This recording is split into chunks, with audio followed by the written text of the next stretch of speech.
পরকালের জন্য আপনি কি পাঠাচ্ছেন? আপনি পরকালের জন্য কতটুকু নেকি পাঠাচ্ছেন?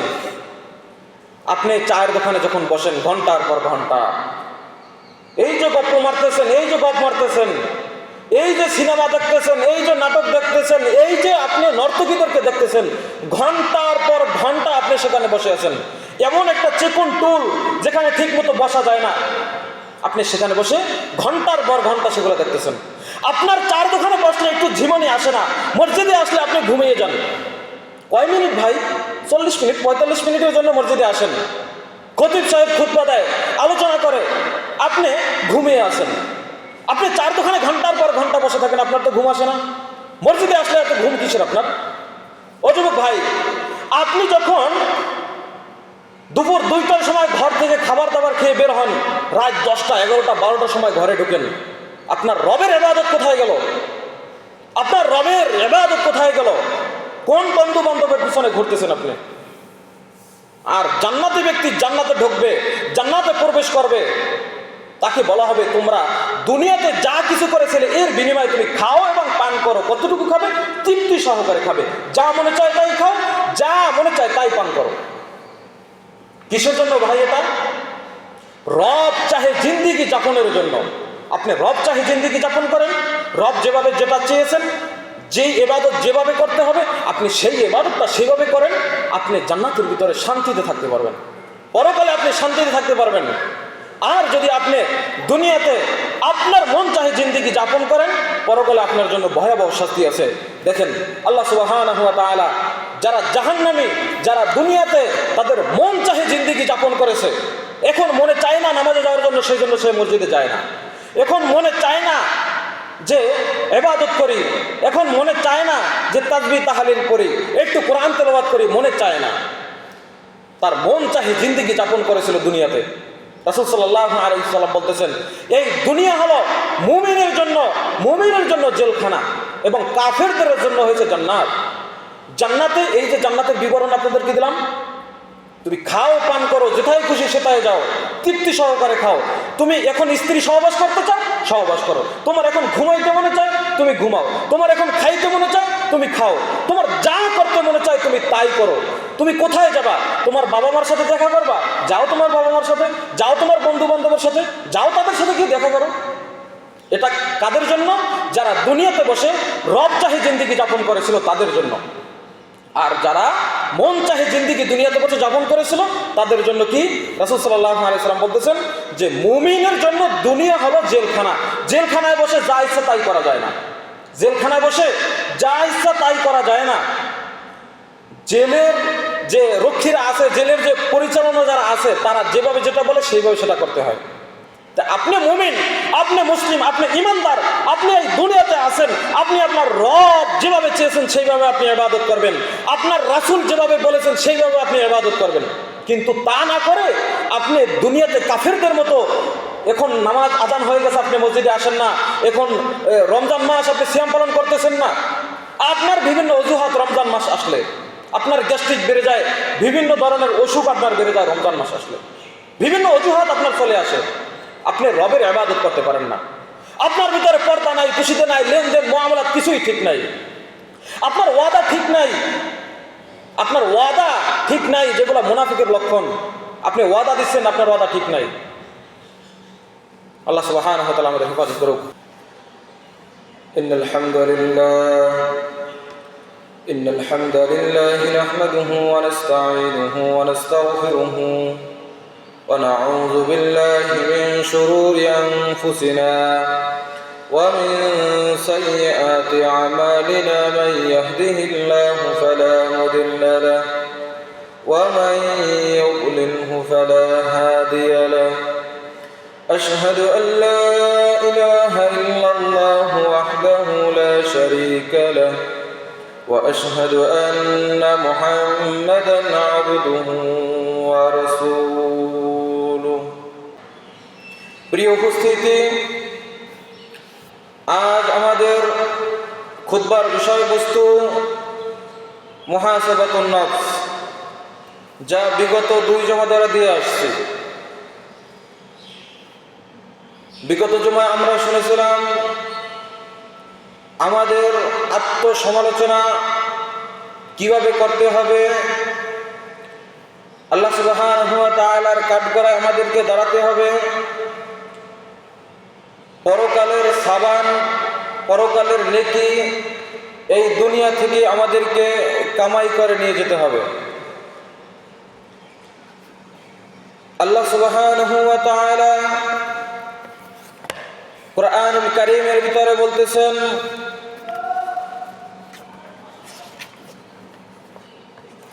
ইয়া আইয়ুহাল্লাযীনা আমানু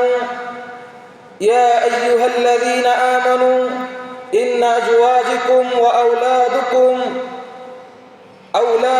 আদুউল লাকুম ফাহযারুহুম। আল্লাহ সুবহানাহু ওয়া তাআলা কুরআনুল কারীমের 64 নম্বর সূরা তাগাবুনের 14 নম্বর আয়াতে বলতেছেন যে, হে মুমিনগণ, তোমাদের স্বামী অথবা তোমাদের স্ত্রী এবং তোমাদের সন্তানাদি হলো তোমাদের শত্রু। আল্লাহ সুবহানাহু ওয়া তাআলা বলতেছেন, হে মুমিনগণ, তোমাদের স্বামী অথবা তোমাদের স্ত্রী, তোমাদের সন্তানাদি, সন্তান সন্ততি তোমাদের কারো কারো দুশমন, সুতরাং তোমরা তাদের ব্যাপারে সতর্কতা অবলম্বন করো। কিভাবে স্বামী স্ত্রীর জন্য দুশমন, স্ত্রী স্বামীর জন্য দুশমন, সন্তান আদি পিতামাতার জন্য দুশমন, শত্রু। অনেকের স্ত্রী আছে যারা আল্লাহর ইবাদত করতে বাধা দেয়, অনেকের স্বামী আছে যারা তাদের স্ত্রীদেরকে আল্লাহর ইবাদত করতে বাধা দেয়, অনেকের সন্তানাদি আছে তার পিতামাতাকে আল্লাহ সুবহানাহু ওয়া তাআলার ইবাদত করতে বাধা দেয়। এটা সমাজে বহুল প্রচলিত, এটা সমাজে আছে। স্ত্রীর কারণে স্বামী সালাত আদায় করতে পারে না, অথবা স্বামীর কারণে স্ত্রী সালাত আদায় করতে পারে না। স্বামী আল্লাহর রাস্তায় দান করবে, স্ত্রী বাধা দেয়, জানা দেওয়ার দরকার নাই। স্বামী পিতামাতার খেদমত করবে, স্বামী তার পিতামাতার খেদমত করবে, স্ত্রী বাধা দেয়। স্ত্রীর কারণে স্বামী তার পিতামাতাকে সেবা শুশ্রূষা করতে পারে না, এটা সমাজে আছে।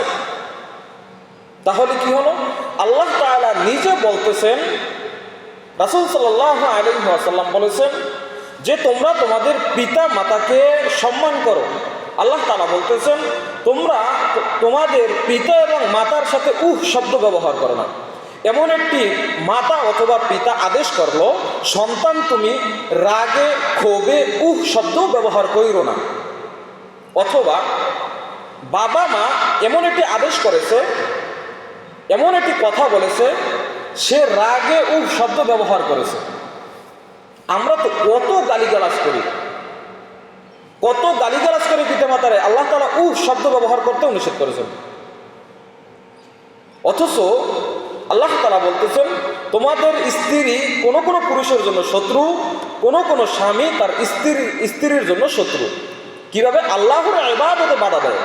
আল্লাহ তাআলা বলেছেন তোমরা তোমাদের পিতামাতার সেবা শুশ্রূষা করো, নবী সাল্লাল্লাহু আলাইহি ওয়াসাল্লাম বলেছেন। কিন্তু অনেকের স্ত্রী আছে তারা তার স্বামীকে তার পিতামাতার খেদমত, পুত্রবধূ তো করেই না, সন্তান যে করবে, তার স্বামী যে তার পিতামাতার খেদমত করবে সেটাও করতে বাধা দেয়। এটা সমাজে আছে। সন্তান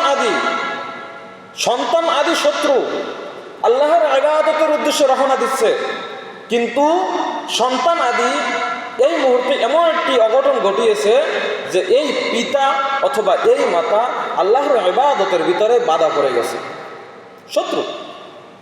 আল্লাহ সুবহানাহু ওয়া তাআলা এই আয়াতেরই, এই সূরার 15 নম্বর আয়াত আল্লাহ সুবহানাহু ওয়া তাআলা বলতেছেন, ইন্নামা আমওয়ালুকুম ওয়া আওলাদুকুম ফিতনাহ ইন্নাল্লাহা ইনদাহু আজরুন আযীম। আল্লাহ তাআলা বলতেছেন যে তোমাদের ধন সম্পদ, তোমাদের টাকা পয়সা, তোমাদের অর্থকড়ি, তোমাদের ব্যবসা বাণিজ্য এবং তোমাদের সন্তান আদি কেবল তোমাদের জন্য ফিতনা, তোমাদের জন্য পরীক্ষার বস্তু। কিভাবে এটা? আল্লাহ তাআলা তো বলে দিয়েছেন যে ইন্নামা আমওয়ালুকুম ওয়া আওলাদুকুম ফিতনাহ, যে তোমাদের সন্তান আদি, তোমাদের টাকা পয়সা, অর্থকড়ি, ধন সম্পদ, গাড়ি বাড়ি, ব্যবসা বাণিজ্য, এটি হলো তোমাদের জন্য ফিতনা বা তোমাদের জন্য পরীক্ষার বস্তু। তোমাদের জন্য পরীক্ষার বস্তু। কিভাবে এটা? আপনি গাড়ি চালান, আপনি ব্যবসা করেন, আজান হয়ে গেছে, আপনি মসজিদে আসতে পারেন নাই কেন? দোকানে অনেক কাস্টমার আছে, আপনি ড্রাইভার, আপনি গাড়ি চালান, আজান হয়ে গেছে, এই মুহূর্তেই 5 জন লোক এসেছে কালকিনি যাবে, আপনি কি করতেছেন? সেই রিস্কা নিয়ে, গাড়ি নিয়ে, তাদেরকে নিয়ে কালকিনি চলে গেলেন। তাদেরকে নিয়ে আপনি কালকিনি চলে গেলেন, কিন্তু আল্লাহর ইবাদতের জন্য মসজিদে আসলেন না। আজান হয়ে গেছে, আপনি মসজিদে আসলেন না। অর্থ করি ওই কিছু লোক আসছে, ওরা মনে হয় রাস্তা চিনতেছেন, একটু দেখাই দেন তো কেউ, কিছু পুরুষ লোক, ভাই একটু দেখান, ওই পিছনে ঘুরে আসতে বলেন। মহিলাদের রাস্তা তো ওইটা? হ্যাঁ, গেছে গেছে গেছে ভাই, আসেন আসেন। আল্লাহ তাআলা কি বলতেছেন? যে তোমাদের ধন সম্পদ, অর্থকড়ি, টাকা পয়সা, ব্যবসা বাণিজ্য, তোমাদের সন্তান আদি তোমাদের জন্য ফিতনার বস্তু, তোমাদের জন্য পরীক্ষার বস্তু। আপনি চাকরি করেন একজনের, আপনি বদলা দেন, আপনি খেতে কাজ করেন, আপনি মাঠে ঘাটে কাজ করেন, আজান হয়ে যায়, আপনি মসজিদে আসতে পারেন না। আপনার আল্লাহর ইবাদতের থেকে আপনি এখানে আপনার কাজকে প্রাধান্য দিলেন। আল্লাহর রাসূল যখন যেভাবে যে আমলটা করেছেন তার উম্মতের জন্য, তখন সেইভাবে সেই আমলটা করাই হলো উত্তম, সেই আমলটা করাই হলো সুন্নাহ। কিন্তু আপনি কাজের অজুহাত দিয়ে, আপনি মাঠে ঘাটে কাজের অজুহাত দিয়ে আল্লাহর ইবাদত থেকে আপনি পিছিয়ে আছেন। আপনি আল্লাহর ইবাদত থেকে পিছিয়ে আছেন, যে না এই তো মাত্র আজান দিল, যাই আস্তে আস্তে। আপনার মাঠ থেকে, আপনার ওই ক্ষেত থেকে, আপনার ওই কাজ থেকে, আপনার ওই গাড়ি থেকে, আপনার ওই ব্যবসা প্রতিষ্ঠান থেকে বের হতে হতে নামাজের ওয়াক্ত, নামাজের টাইম শেষ হয়ে যায়, অথচ আপনি আল্লাহর জিকিরের দিকে, আল্লাহর ইবাদতের দিকে আসতে পারলেন না। এটা আপনার জন্য ফিতনা। আপনি সালাতের উদ্দেশ্যে মসজিদে রওনা দিয়েছেন, কিন্তু আপনার সন্তান আপনাকে মসজিদে আসতে দেবে না, সে কান্নাকাটি করতেছে, সে বলতেছে এই জিনিসটা আমাকে গাছ থেকে ফেলে দিতে হবেই হবে। আপনার মা বলতেছে ঠিক আছে দেও একে ফেরে। আপনার স্ত্রী বলতেছে যে নামাজটা কি বড় হয়ে গেছে, সন্তান কাঁদতেছে, তাকে একটু ঠান্ডা করো। নাউজুবিল্লাহ। এই কথাগুলা সমাজের মহিলারা বলে, এই কথাগুলা সমাজের মহিলারা বলে। আল্লাহ তাআলা কি বলতেছেন তাহলে? তোমাদের ধন সম্পদ, অর্থকড়ি, টাকা পয়সা, ব্যবসা বাণিজ্য এবং সন্তান হাদি হলো তোমাদের জন্য পরীক্ষার বস্তু, তোমাদের জন্য ফিতনার বস্তু। আল্লাহ তাআলা বলতেছেন আল্লাহু ইনদাহু আজরুন আযীম, আর আল্লাহর নিকটই হলো মহা প্রতিদান। তুমি যদি এগুলা ফেলে আল্লাহর ইবাদতের উদ্দেশ্যে, আল্লাহর ইবাদতের জন্য চলে আসো, তাহলে আল্লাহ তাআলা কি হলো? আল্লাহ তাআলার নিকটে হয়েছে মহা প্রতিদান। আল্লাহ তাআলা এর বিনিময়ে তোমাদেরকে প্রতিদান দিয়ে থাকবে। আজান হয়ে গেছে শাটার বন্ধ করে, আজান হয়ে গেছে গাড়িকে লক করে সাথে সাথে মসজিদে চলে আসেন, আল্লাহ তাআলা এর বিনিময়ে আপনাকে অনেক প্রতিদান দেবেন। এবার এই দুনিয়া কয়েকদিনের জিনিস, অল্প কয়েকদিনের জিনিস দুনিয়া। এই দুনিয়াকে আমরা এমনভাবে ভোগ বিলাসিতার ভিতরে পড়ে আসি, ডুবে আসি। আল্লাহ তাআলা বলতেছেন আর দুনিয়া মাতাউল গুরুর, এই দুনিয়া হলো ধোঁকার বস্তু। এই দুনিয়া কি ভাই? দুনিয়া হলো ধোঁকার বস্তু। আমরা এই ধোঁকার ভিতরে ডুবে আছি, আমরা এই ধোঁকার ভিতরে ডুবে আছি, ধোঁকার ভিতরে নিমজ্জিত আছি। আমরা এই দুনিয়ার পিছনে পড়ে আল্লাহ তাআলার ইবাদত থেকে পিছিয়ে আছি। আজ আজান হয়ে যায়, মসজিদে লোক আসে না, মসজিদ খালি, মসজিদ খালি, কিন্তু চায়ের দোকান ফুল, চায়ের দোকান ফুল।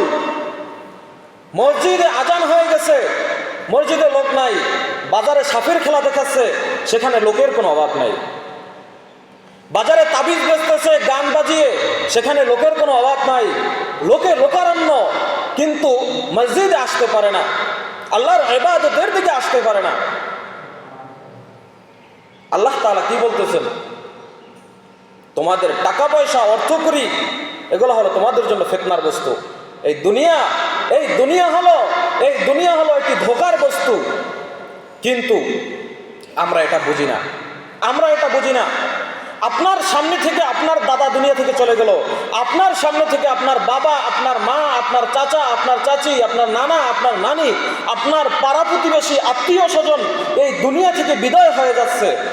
আপনার বিবিকে একটু বাদে না, আপনি কত জানাজায় উপস্থিত হয়েছেন এই পর্যন্ত? যার বয়স 60 বছর, যার বয়স 50 বছর, সে কতগুলো জানাজায় এই পর্যন্ত উপস্থিত হয়েছে। তার সামনে থেকে কতগুলো লাশ কবরের ভিতরে চলে গেছে। তার ভিতরে একটু অনুভূতি হয় না যে না, আমি একটু সালাতে যাই, আমি একটু আল্লাহর ইবাদত করি? সন্তান মারা যায়, তার বন্ধু বান্ধব, বাপমা মারা যায়, ওই বাপমার দুনিয়া যে সন্তান রেখে গেছে, এই সন্তানের বন্ধু বান্ধব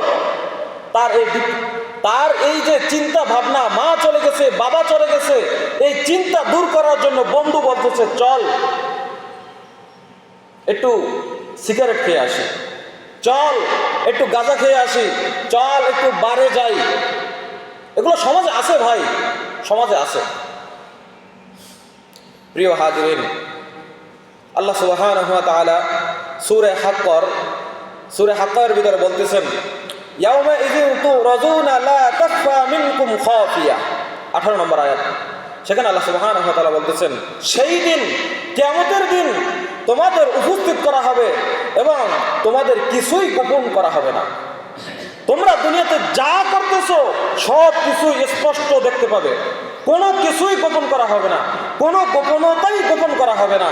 তুমি যতই রাতের অন্ধকারে করো না কেন, তুমি যতই লোকের থেকে দূরে গিয়ে এই কাজটা করো না কেন, পানির নিচে ডুব দিয়ে করো না কেন, তুমি ঘরের ভিতরে দরজা জানলা লাগিয়ে তুমি এই গুনাহটা করো না কেন, অথবা তুমি এই নেকিটা করো না কেন, আল্লাহ সুবহানাহু ওয়া তাআলা কিয়ামতের ময়দানে কোনো গোপনতাই গোপন রাখবে না, সব কিছু প্রকাশ করে দেবে। এটাই হলো আল্লাহ তাআলার কথা, এটাই হলো কোরআন এবং হাদিসের কথা। আপনার বয়স কত?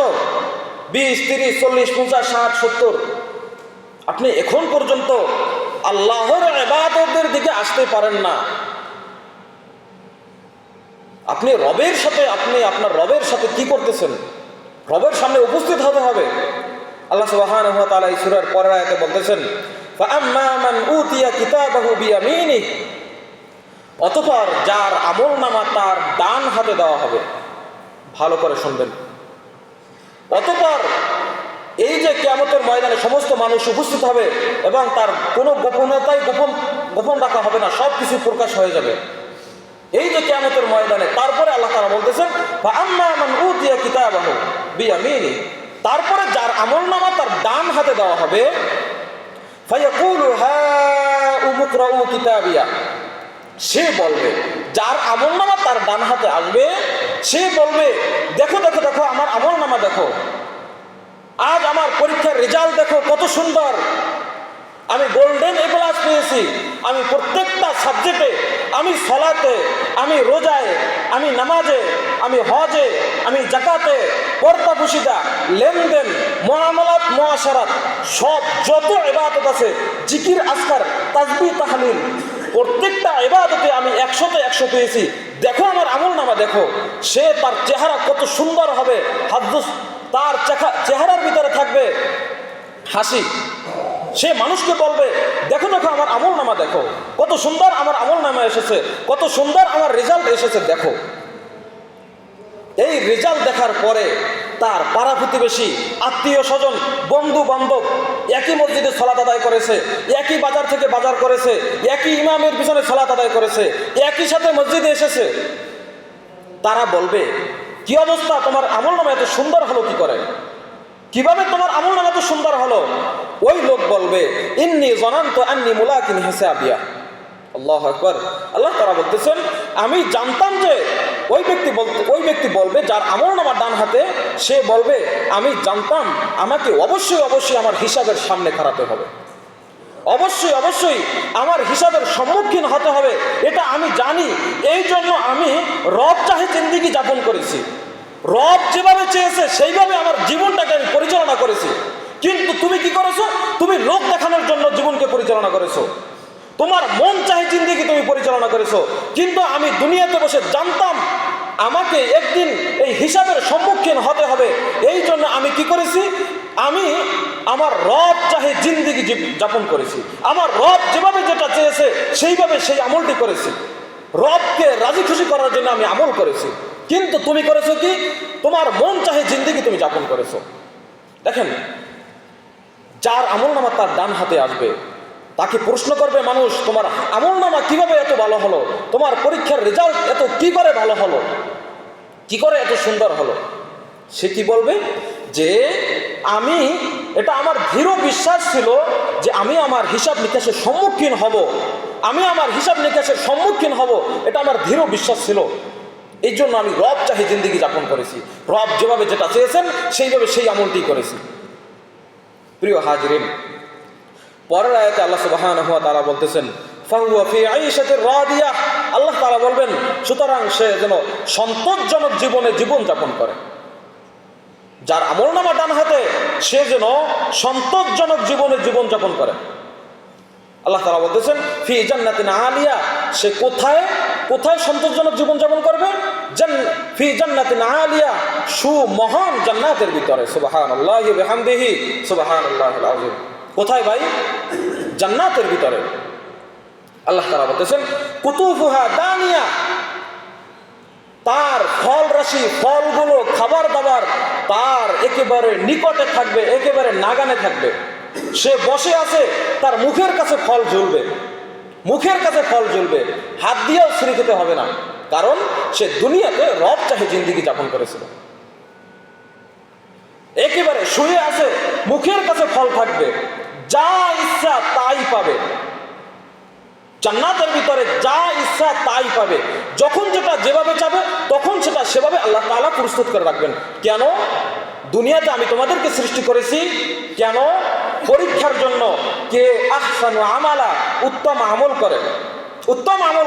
তুমি উত্তম আমল করে পরকালে এসেছো, এখন তুমি তোমার মন চাহে জিন্দেগি যাপন করো। তুমি কোথায় যাবা, কি খাবা, কখন কি করবা, তোমার মন চাহে তুমি জিন্দেগির জীবন যাপন করো।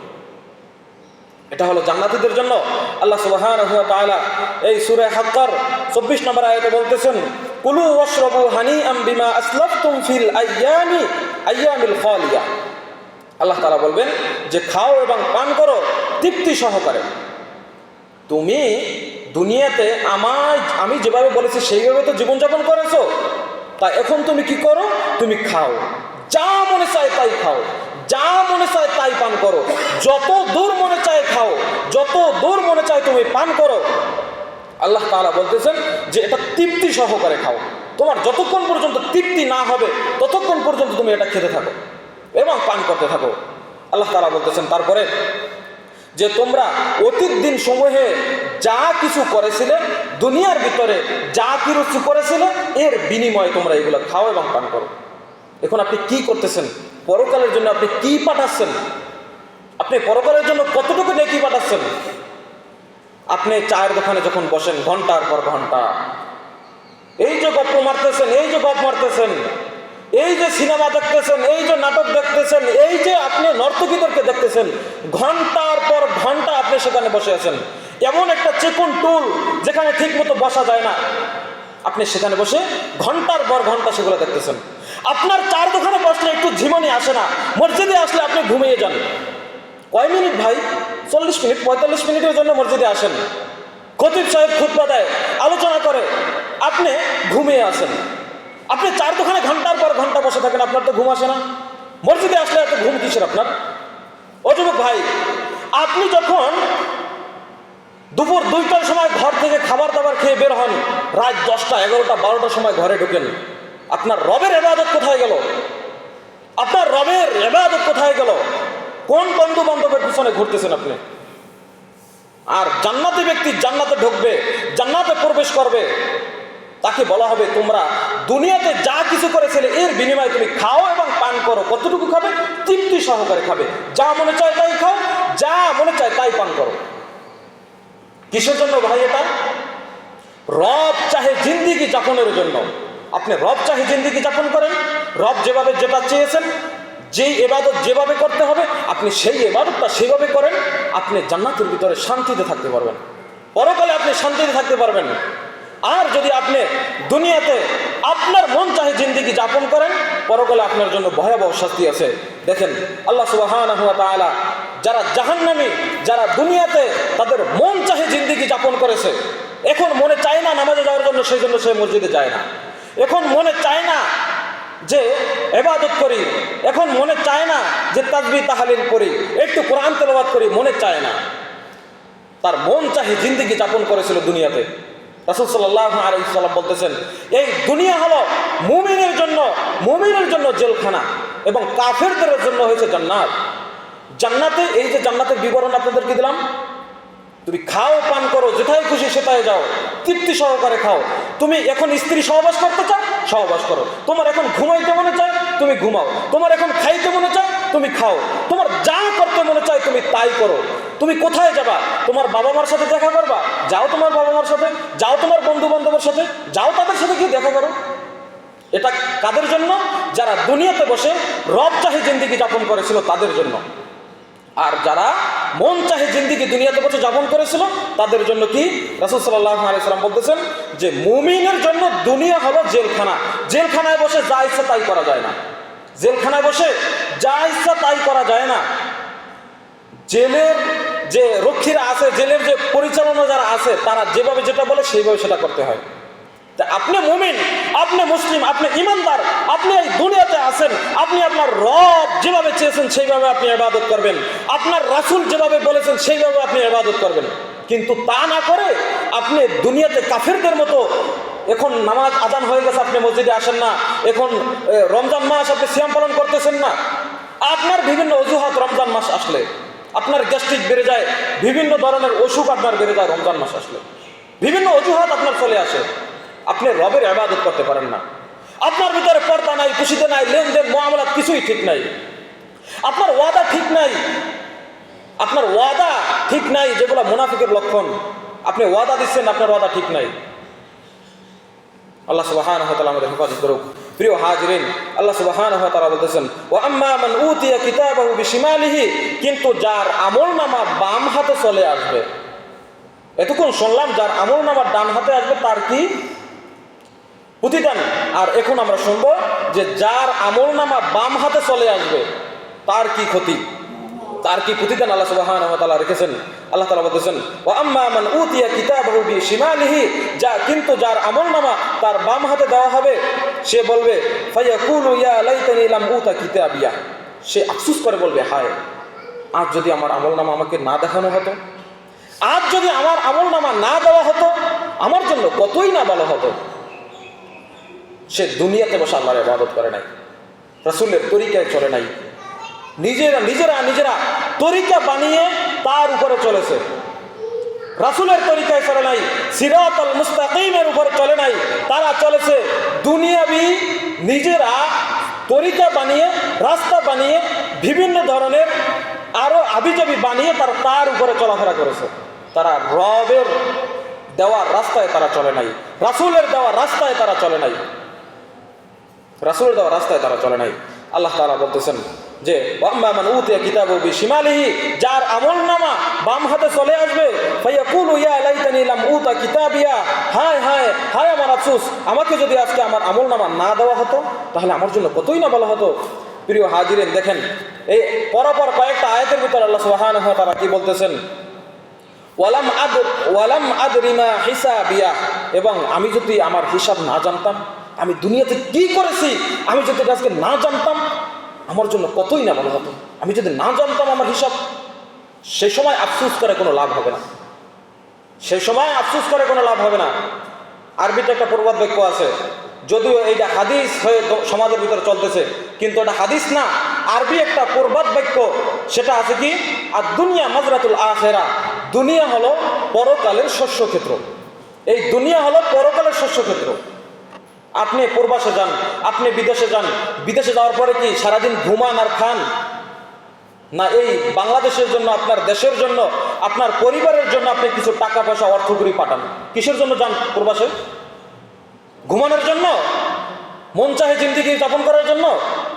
রৌদে পুড়ে বৃষ্টিতে ভেজে কফিলের গালিগালাজ শুনে মায়ের খেয়ে পুলিশের দৌড়ানি খেয়ে তারপরে আপনি সেখানে কাজ করেন। তারপরে কি করেন? আপনার সন্তান আদি, আপনার স্ত্রী, মা বাবার জন্য টাকা পাঠান।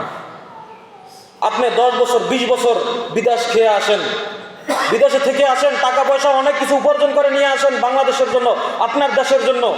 কি এখানে এসেও কষ্ট করবেন সেই জন্য? এখানে এসে কষ্ট করবেন সেই জন্য? না, আমি বাংলাদেশে এত লক্ষ টাকা, এত টাকা আমি উপার্জন করে দেশে যাই, আমি একটা বাড়ি করি সুন্দর, কিছু গাড়ি কিনি, কিছু জায়গা জমি কিনি, একটা ব্যবসা বাণিজ্য ধরি, তারপরে আমি দেশে যাই যেন শান্তিতে আমি ব্যবসাটা করতে পারি। এই জন্যই তো যান, এই জন্যই তো বাংলাদেশের মানুষ বিদেশে যায়। আপনি এক সময় এই দুনিয়াতে ছিলেন না ভাই, এখন আছেন, এক সময় চলে যাবেন, আর এই দুনিয়াতে আসার কোনো সুযোগ নাই, আর এই দুনিয়াতে আসার কোনো সুযোগ নাই। আপনি পরীক্ষায় ফেল করলে আরেকবার পরীক্ষা দিতে পারবেন। আপনি একটা ব্যবসা প্রতিষ্ঠানে আপনি যদি লস হয়, আরেকটা ব্যবসা প্রতিষ্ঠানে আপনি করতে পারবেন। কিন্তু এই দুনিয়ার যে শস্য ক্ষেত্র, এটা পরকালের জন্য আপনি না পাঠান, তাহলে আপনার কি অবস্থা হবে? প্রিয় হাজিরিন, যার আমলনামা বাম হাতে আসবে সে বলবে ওয়ালাম আদরিমা হিসাবিয়া, এবং যদি আমি আমার হিসাব না জানতাম আমার জন্য কতই না ভালো হতো। ইয়া লাইতাহা কানাতুল কাদিয়া, হায় আমার মৃত্যুই যদি আমার জন্য চূড়ান্ত ফয়সালা হয়ে যেত। আমি যে মারা গেছি দুনিয়াতে, এই মৃত্যুটাই যদি আমার জন্য চূড়ান্ত ফয়সালা হয়ে যেত, তারপরে যদি আমি এই ইসরাফিলের সিংহা ফুৎকার দেওয়ার পর যদি দুনিয়াতে না উঠতাম, তাহলে আমার জন্য কতই না ভালো হতো, তাহলে আমার জন্য কতই না বলা হতো।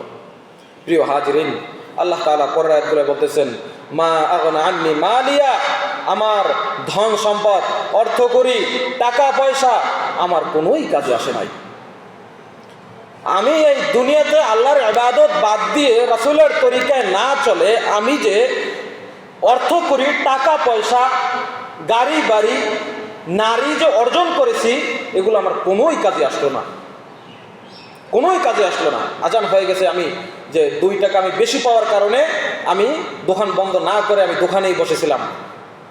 তখন বলবেন হায়, আমি ওই 2 টাকা যদি উপার্জন না করতাম, আমি ওই 5 লক্ষ টাকা যদি উপার্জন না করতাম, তাহলে আমার জন্য কতই না ভালো হতো যে আমার ধন সম্পদ, আমার টাকা পয়সা আমার কোনোই কাজে আসলো না। আপনি টাকার জোরে দুনিয়াতে অনেক কিছু করতে পারেন, টাকার জোরে অনেক কিছু করতে পারেন আপনি দুনিয়াতে, কিন্তু পরকালে এই অর্থ করি, টাকা পয়সা আপনার কোনোই কাজে আসবে না। পরের আয়াতে আল্লাহ তাআলা বলতেছেন হালাকা আন্নি সুলতানিয়া, আমার ক্ষমতা আমার থেকে চলে গেল। আপনার এত দাপট, আপনার এত ক্ষমতা যে আপনার ক্ষমতার কারণে, আপনার দাপটের কারণে এই দুনিয়াতে মানুষ টিকতে পারে না, আশেপাশে যারা আছে তারা টিকতে পারে না। আপনার এত ক্ষমতা, আপনি ক্ষমতার কারণে বিঘার পর বিঘা জমি দখল করে আছেন। আপনার ক্ষমতার কারণে আপনি দুনিয়াতে অনেক কিছু করেছেন, গাড়ি অনেক করেছেন, আপনার অর্থ করি অনেক করেছেন। কিসের কারণে ভাই? আপনার ক্ষমতার কারণে। কিন্তু পরকালে কি বলবেন? হালাকা আন্নি সুলতানিয়া, হায় হায় আমার সুলতানিয়াত, আমার ক্ষমতা আমার থেকে চলে গেল। আমি কি করলাম দুনিয়াতে? এত পাওয়ার কেন ছিল আমার? রিক্সাওয়ালা, গরিব একজন রিক্সাওয়ালা, একজন গাড়িওয়ালা আপনার কাছে 5 টাকা বেশি ভাড়া চেয়েছে, আপনি উঠি ফাং ফাং করে খবর লাগিয়ে দিলেন তার গালের ভিতরে। আপনার ক্ষমতা। পরকালে কিয়ামতের ময়দান আল্লাহ সুবহানাহু ওয়া তাআলার সামনে ওই রিক্সাওয়ালা আপনার গালে, আদম আলাইহিস সালাম থেকে কিয়ামত পর্যন্ত যত মানুষ আসবে সবার সামনে বসে ওই রিক্সাওয়ালা আপনাকে থাপড়াবে। আপনার কোনো ক্ষমতা থাকবে না, কোনো ক্ষমতা থাকবে না। আপনি গরিবের, আপনি আপনার বোনের, আপনার আশেপাশে যে গরিব আছে, আত্মীয় স্বজন আছে, ইয়েতিমের হক আপনি নষ্ট করেছেন, আপনার বোনের হক আপনি নষ্ট করেছেন। আপনার ক্ষমতা আছে এই জন্য আপনি ভালো জায়গা নিয়েছেন, আপনার বোনকে আপনি নিষ্ঠা জায়গা দিয়েছেন যেখানে কোনো ফল হয় না, যেখানে কোনো ফসল হয় না, যেখানে 12 মাস পানি থাকে।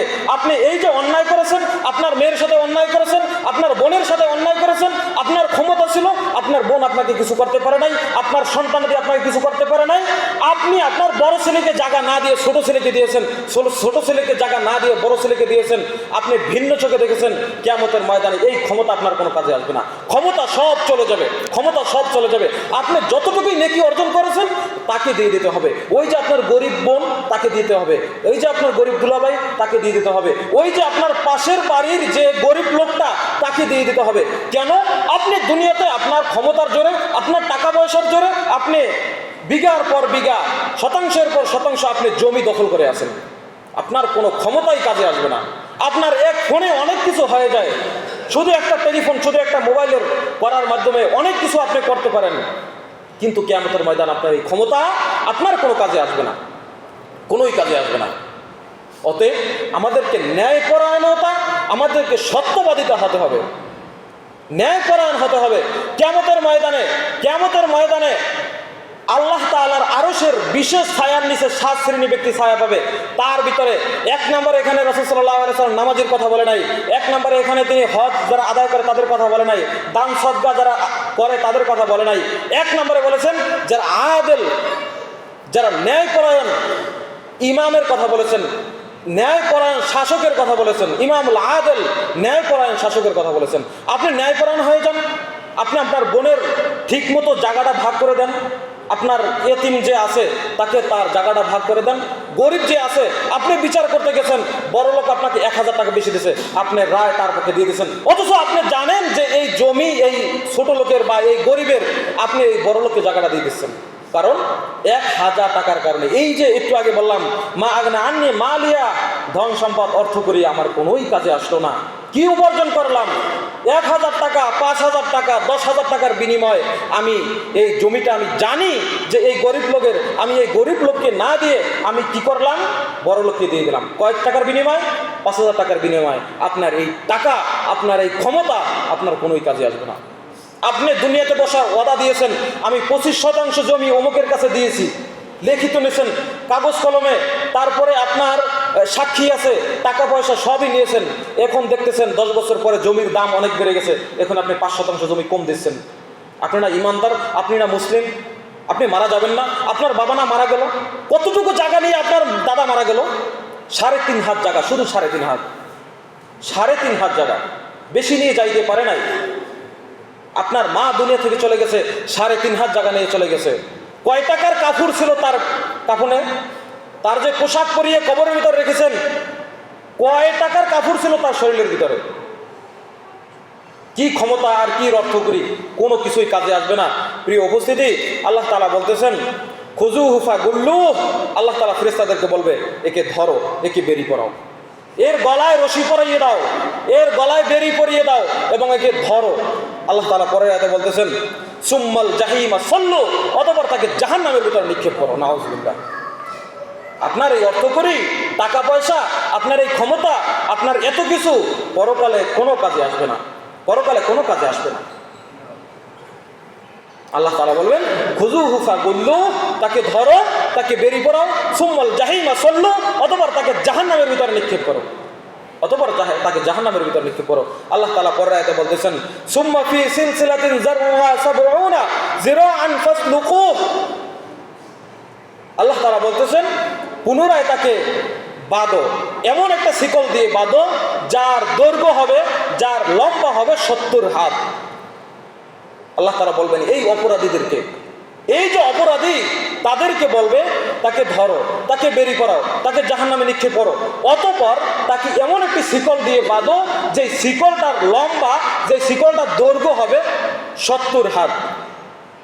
এ সম্পর্কে আল্লাহ রাসূল সাল্লাল্লাহু আলাইহি ওয়াসাল্লাম বলতেছেন যে শিকলের একটা অংশ বা একটা আংডা, কি বলেন আপনারা, শিকলের একটা আংডা যদি আসমান থেকে জমিনে ফালিয়ে দেয় তাহলে সকাল হতে হতেই জমিনে পড়ে যাবে। রাসূল সাল্লাল্লাহু আলাইহি ওয়াসাল্লাম বলতেছেন যে এই দুনিয়া থেকে আসমান থেকে এই জমিনের দূরত্ব হলো 500 বছরের রাস্তা। কয়শো বছর? 500 বছর। কেউ যদি 500 বছর দৌড়াইতে থাকে বিরামহীন, 500 বছর দৌড়াইল, কত দূর পর্যন্ত যাইতে পারবে? অথবা দ্রুতগামী একটা ট্রেনে চড়ে, দ্রুতগামী একটি ট্রেনে চড়ে সে 500 বছর চললো, 500 বছর কি কেউ হায়াত পায়? 500 বছরের রাস্তা আসমান থেকে এই দুনিয়ার জমিন পর্যন্ত। সেই শিকলের একটা অংশ যদি, একটা আংটা যদি আল্লাহ তাআলা উপর থেকে ফেলিয়ে দেন, তাহলে এই দুনিয়াতে সকাল হওয়ার আগেই দুনিয়াতে পৌঁছে যাবে, অথবা রাত হওয়ার আগেই এই দুনিয়ার জমিনে পড়ে যাবে। রাসূল সাল্লাল্লাহু আলাইহি সাল্লাম বলতেছেন, এই পুরো শিকলটা যদি জাহান্নামের ভিতরে ফেলিয়ে দেয়, 70 হাত পুরো শিকলটা যদি জাহান্নামের ভিতরে ফেলে দেয়, রাসূল সাল্লাল্লাহু আলাইহি সাল্লাম বলতেছেন তা জাহান্নামের তলদেশে যাইতে 40 বছর সময় লাগবে। কয় বছর? 40 বছর। কি অপরাধ করতেছেন? কার জমি, কার টাকা পয়সা, কার অর্থকরী, কাকে ঠকাচ্ছেন, কার জমি খাচ্ছেন, কোন জায়গায় চুরি করতেছেন? আপনি আল্লাহর ইবাদত করতেছেন না, আপনি দুনিয়াতে বসে অপরাধ করতেছেন। আপনার জন্য এটাই প্রস্তুত। আল্লাহ তাআলা নিজে কোরআনে বলতেছেন, সূরা হাক্কার ভিতরে বলতেছেন যে তাফসীরের ভিতরে এসেছে যে এই শিকলটা কি করবে, নাক দিয়ে অথবা মুখ দিয়ে ঢুকিয়ে পায়খানার রাস্তা দিয়ে বের করে গিটা দিয়ে জাহান্নামের ভিতরে নিক্ষেপ করবে। নাউযুবিল্লাহ। 40 হাত একটা শিকল হবে। প্রিয় হাজিরিন, অতএব আসি আমরা আল্লাহর ইবাদত করি। আল্লাহ তাআলা মুয়াজ্জিন সাহেব আল্লাহর ইবাদতের জন্য ডাকে, হাইয়া আলাস সালাহ, সালাতের দিকে আসো, হাইয়া আলাল ফালাহ, কল্যাণের দিকে আসো। যখন আপনি জাহান্নামে যাবেন, জাহান্নামীরা যখন জাহান্নামে যাবে, তখন জাহান্নামের রক্ষীরা জিজ্ঞেস করবে যে তোমাদের কাছে কি কোনো সতর্ককারী যায় নাই? তখন সে কি বলবে যে হ্যাঁ এসেছিল, কিন্তু আমরা তাদেরকে উপেক্ষা করেছি, তাদেরকে আমরা গুরুত্ব দেই নাই, তারা গল্প কাহিনী বলেছে, আমরা তাদেরকে গুরুত্ব দেই নাই। এ কথা জাহান্নামী ব্যক্তি বলবে। প্রিয় হাজিরিন, এখনই শেষ করে দেব। আল্লাহ সুবহানাহু ওয়া তাআলা বলতেছেন পরের আয়াতগুলায়, ইন্নাহু কানা লা ইউমিনু বিল্লাহিল আযীম। এই যে অপরাধীরা যদি সত্যি সত্যি আল্লাহর প্রতি ঈমান আনতো, আল্লাহর ইবাদত করত, তাহলে তারা এই শাস্তি ভোগ করতো না। তাহলে শাস্তি ভোগ করতেছে কারা? আল্লাহ তাআলা বলতেছেন, ইন্নাহু কানা লা ইউমিনু বিল্লাহিল আযীম। সে তো মহান আল্লাহর ব্যাপারে বিশ্বাস পোষণ করতো না, আল্লাহর প্রতি ঈমান পোষণ করতো না, ঈমান আনতো না।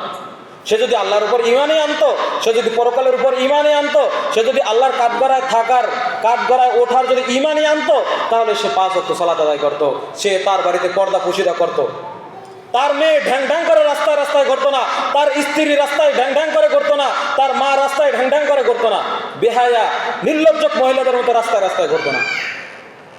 আল্লাহ রাসূল সাল্লাল্লাহু আলাইহি ওয়াসাল্লাম বলতেছেন, আল মারআতু আন-নিসাউ আওরাতুন, আন-নিসাউ আওরাতুন। মহিলারা হলো ঢেকে থাকার বস্তু।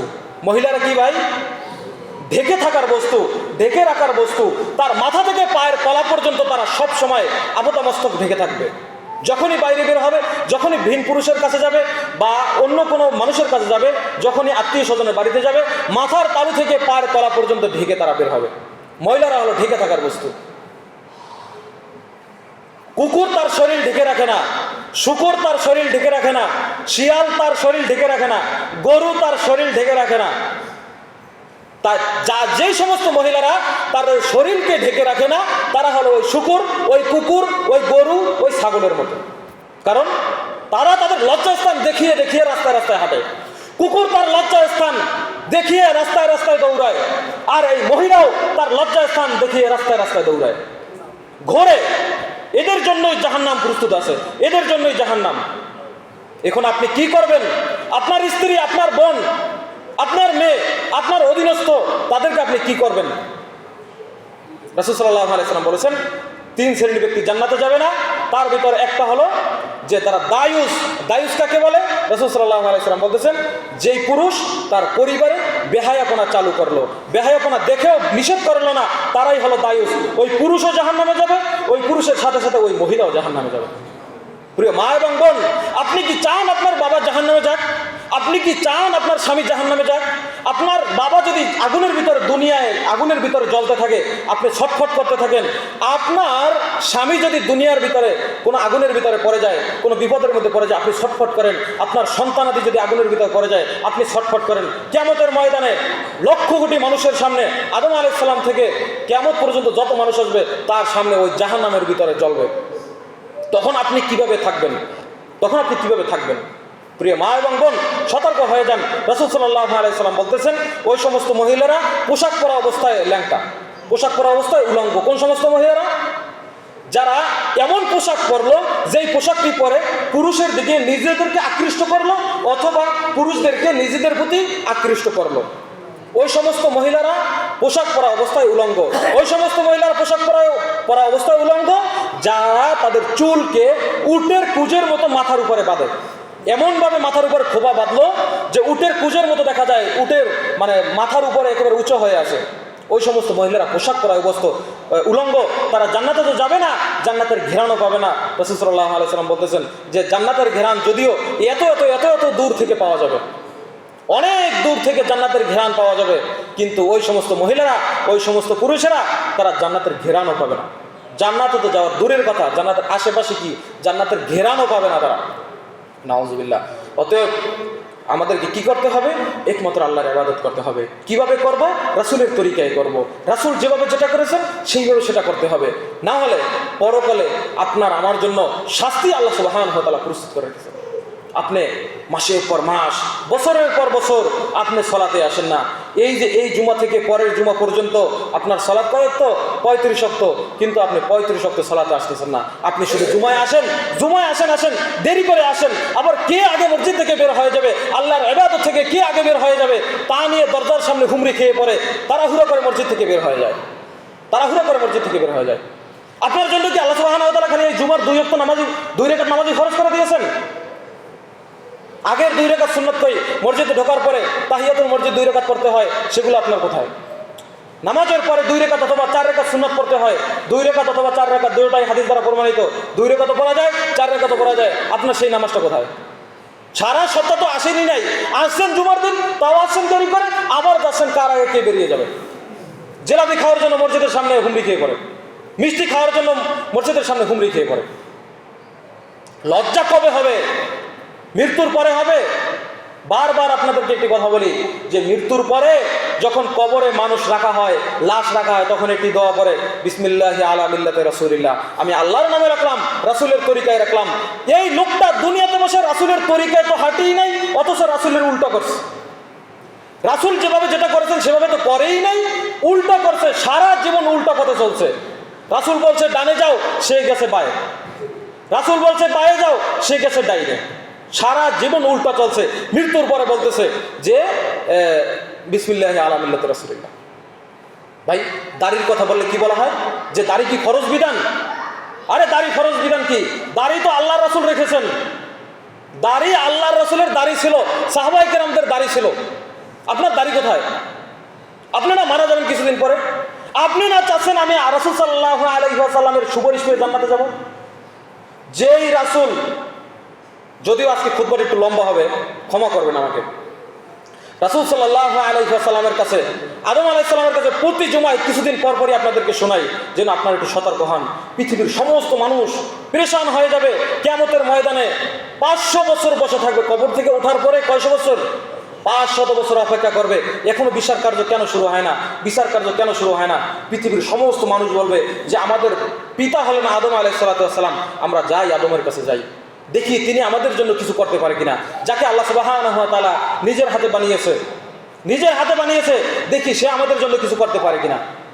আদমের কাছে যাবে, আদম আলাইহিস সালাম বলবেন না, আমি পারবো না, আল্লাহ তাআলা আমাকে ওই গাছের কাছে যাইতে নিষেধ করেছে, আমি আল্লাহর হুকুম অমান্য করার কারণে আমি আজকে ভয় আছি, ইয়া নফসি, আমি বাঁচি। আপনি দুনিয়াতে কত অপরাধ করতেছেন যেখানে নবী আল্লাহ সুবহানাহু ওয়া তাআলার কাছে সুপারিশ করতে ভয় পাইবে। আপনি আল্লাহ তাআলার কত আদেশ লঙ্ঘন করতেছেন যেখানে আদম আলাইহিস সালামকে আল্লাহ তাআলা বলেছেন ওই গাছের কাছে যাবে না। আদম আলাইহিস সালাম শয়তানের প্ররোচনায় পড়ে ওই গাছের কাছে গেছে, তাকে জান্নাত থেকে দুনিয়াতে পাঠিয়ে দিয়েছে।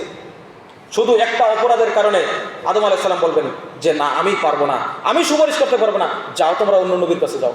নূহ আলাইহিস সালামের কাছে যাবে, ইব্রাহিম আলাইহিস সালামের কাছে যাবে, ইসমাইল আলাইহিস সালামের কাছে যাবে, এবং ঈসা আলাইহিস সালামের কাছে যাবে। এইভাবে পরম্পরায় অনেক নবীদের কাছে যাবে। ঈসা আলাইহিস সালাম বলবে যে না, আমি পারবো না, যাও তোমরা মুহাম্মাদের কাছে যাও। তখন আপনি দাড়িবিহীন ব্যক্তি, আপনি পর্দাহীন ব্যক্তি, আপনি গিয়ে রাসূলের কাছে উঠবেন যে ইয়া রাসূলুল্লাহ, আমাদের জন্য সুপারিশ করুন। আপনি রাসূলের কাছে যাবেন হাউজে কাউসারের পানি পান করার জন্য, যে হাউজে কাউসারের পানি পান করলে কিয়ামতের ময়দানে আর তৃষ্ণা লাগবে না, আপনার মুখে দাড়ি নেই। আপনি গিয়ে বলবেন ইয়া রাসূলুল্লাহ, আপনি আমাকে একটু হাউজে কাউসারের পানি পান করান, ইয়া রাসূলুল্লাহ আপনি একটু আমাকে সুপারিশ করুন। রাসূল কি আপনার জন্য সুপারিশ করবে? ভাই, আপনার জন্য সুপারিশ করবে না। আপনি দুনিয়াতে কার জন্য দাড়ি ফেলাচ্ছেন? আপনাকে বুড়া বুড়া লাগে নাকি? আমরা যারা দাঁড়িয়ে রাখছি আমাদের কি বুড়ো বুড়ো লাগে? যারা দাঁড়িয়ে রাখছে তারা কি বিবাহ করে না? তাদের কি সন্তানাদি নাই? আপনি বলতেছেন দাঁড়িয়ে রাখবো আমার মেয়ে বিবাহ দিয়ে। আমার মেয়ে বিবাহ দিলে অথবা আমার নাতি নাতকুর হলে আমি দাঁড়িয়ে রাখবো। আপনি কি গ্যারান্টি দিতে পারবেন আপনার মেয়ে বিবাহ দেবে কিন্তু আপনি দুনিয়াতে বেঁচে থাকবেন? আপনার দাড়ি কেন এত ছোট? প্রতি জুমার দিন আপনি দাড়ি সেজে আসেন মসজিদের ভিতরে। জুমার দিন কি দাড়ি সাজার দিন? জুমার দিন কি সেলুনে ভিড় করার দিন? আজকে জুমার দিন সূরা কাহাফ তেলাওয়াত করার দিন। কে সূরা কাহাফ তেলাওয়াত করেছেন? কয় পৃষ্ঠা তেলাওয়াত করেছেন? কয় পৃষ্ঠা শ্রবণ করেছেন? সকালে ঘুম থেকে ওঠার পরে ফেসবুক চালাচ্ছেন, ইউটিউব চালাচ্ছেন। আপনি তো সূরা কাহাফটা শুনতে পারতেন, আধা ঘন্টা টাইম লাগে। সারাদিনের ভিতরে আধা ঘন্টা টাইমে আপনি সূরা কাহাফটা শুনবেন, তাও শুনলেন না, আপনি একটু পড়লেনও না। আপনি চাচ্ছেন যে আপনি সুপারিশ পাবেন রাসূল সাল্লাল্লাহু আলাইহি সাল্লামের কাছে। যান, আপনি ওঠেন, আপনার জন্য রয়েছে। কবরে যখনই রাখা হবে এমন পিটান পিড়েবে। রাসূল সাল্লাল্লাহু আলাইহি সাল্লাম বলতেছেন যে এক পাশের মাটি আর এক পাশের মাটিকে এমন জোরে চাপ দেবে যে এক পাশের খেসার হাড্ডি আর এক পাশের খেসার ভিতরে এইভাবে ঢুকে যাবে, এইভাবে ঢুকে যাবে। আপনি কবরে শুধু রাখার ব্যবধান, শুধু রাখার ব্যবধান। যখনই রাখা হবে তখনই অবস্থা কাহিল হয়ে যাবে। আল্লাহ সুবহানাহু ওয়া তাআলা আমাদেরকে হেফাজত করুক, আল্লাহুম্মা আমিন। প্রিয় হাজিরিন, আল্লাহ তাআলা বলতেছেন কি, ফালাইসা লাহুল ইয়াউমা হাহুনা হামিম। অতএব এই দিন সেখানে তারা কোনো অন্তরঙ্গ বন্ধু পাবে না। এই যে অন্তরঙ্গ বন্ধুর জন্য দুনিয়াতে যা কিছু করতেছে, কিয়ামতের ময়দানে অন্তরঙ্গ বন্ধু পাবে না। আল্লাহ তাআলা পরের আয়াতে বলতেছেন যে ওয়ালা তুআমুন ইল্লা মিন গিসলিন, যে তারা সেখানে খাদ্য হিসাবে পাবে পুঁজ। কিভাবে ভাই? এখন একজনের শরীর থেকে পুঁজ বের হলে আমরা কত ঘৃণা করি। একজনের শরীর চোখের ভিতরে ময়লা থাকলে কত ঘৃণা করি। সকালে মুখ না দিলে কত ঘৃণা করি তাকে। কিন্তু কিয়ামতের ময়দানে ওইগুলো জাহান্নামীদেরকে খাওয়ানো হবে। যারা আল্লাহর ইবাদত করি না তারা প্রস্তুত থাকি এই যে পুঁজ খাওয়ার জন্য। এমন গরম পুঁজ যেটা আগুনের পেয়ালায় নিয়ে আসা হবে, আপনি খাবেন, আপনার নাড়িভুড়ির ভিতরে যা কিছু আছে সব কিছু গলে আপনার পায়খানার রাস্তা দিয়ে বের হয়ে যাবে। আবার আপনার নাড়িভুড়ি হয়ে যাবে, আবার খাবেন, আপনার পায়খানার রাস্তা দিয়ে বের হবে। এইভাবেই চলতে থাকবে। প্রিয় হাজিরিন, আল্লাহ তাআলা বলতেছেন কি যে লা ইয়াকুলুহু ইল্লাল খাতিউন। এগুলা কারা খাবে? শুধু যারা অপরাধী তারাই এগুলো ভক্ষণ করবে। যারা অপরাধী, যারা অপরাধ করেছে দুনিয়াতে, তাদের জন্য এটা প্রস্তুত করে রেখেছেন। এখন আপনি আমি কত অপরাধ করতেছি। আদম আলাইহিস সালাম একটা অপরাধ করেছে, এই জন্য সে আল্লাহর কাছে সুপারিশ করতে পারবে না।